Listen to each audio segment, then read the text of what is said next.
सुखी जीवन का रहस्य।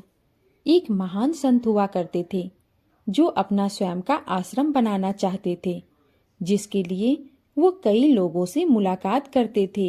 एक जगह से दूसरी जगह यात्रा के लिए जाना पड़ता था। इसी यात्रा के दौरान उनकी मुलाकात एक साधारण सी कन्या विदुषी से हुई। विदुषी ने उनका स्वागत किया और संत से कुछ समय कुटिया में रुककर आराम करने की याचना की। संत उसके मीठे व्यवहार से प्रसन्न हुए और उन्होंने उसका आग्रह स्वीकार किया। विदुषी ने संत को अपने हाथों का स्वादिष्ट भोजन कराया और उनके विश्राम के लिए खटिया पर एक दरी बिछा दी और खुद फर्श टाट बिछाकर सो गई। विदुषी को सोते ही नींद आ गई। उसके चेहरे के भाव से पता चल रहा था कि विदुषी चैन की सुख नींद ले रही है। उधर संत को खाट पर नींद नहीं आ रही थी। उन्हें मोटे नरम गद्दे की आदत थी जो उन्हें दान में मिला था। वो रात भर विदुषी का सोच रहे थे कि वो कैसे इस कठोर जमीन पर इतने चैन से सो सकती है। दूसरे दिन सवेरा होते ही संत ने विदुषी से पूछा कि तुम कैसे इस कठोर धरा पर इतने चैन से सो रही थी।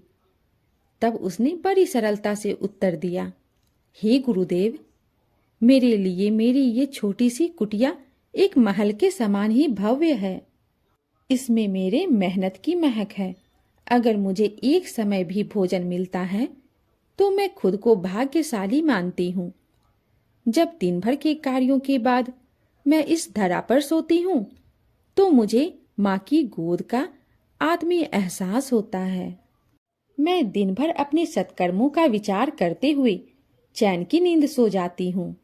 मुझे एहसास भी नहीं होता कि मैं इस कठोर धरा पर हूँ।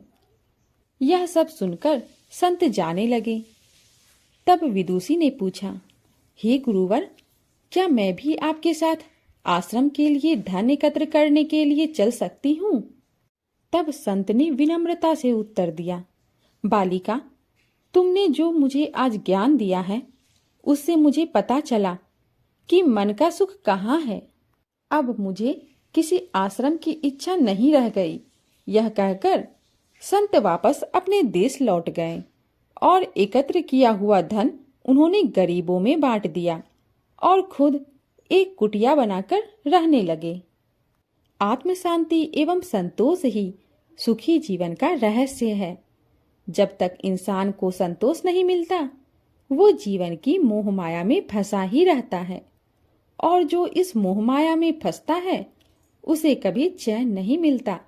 जीवन का सुख संतोष में ही है। संतुष्टि ही जीवन का मूल मंत्र है।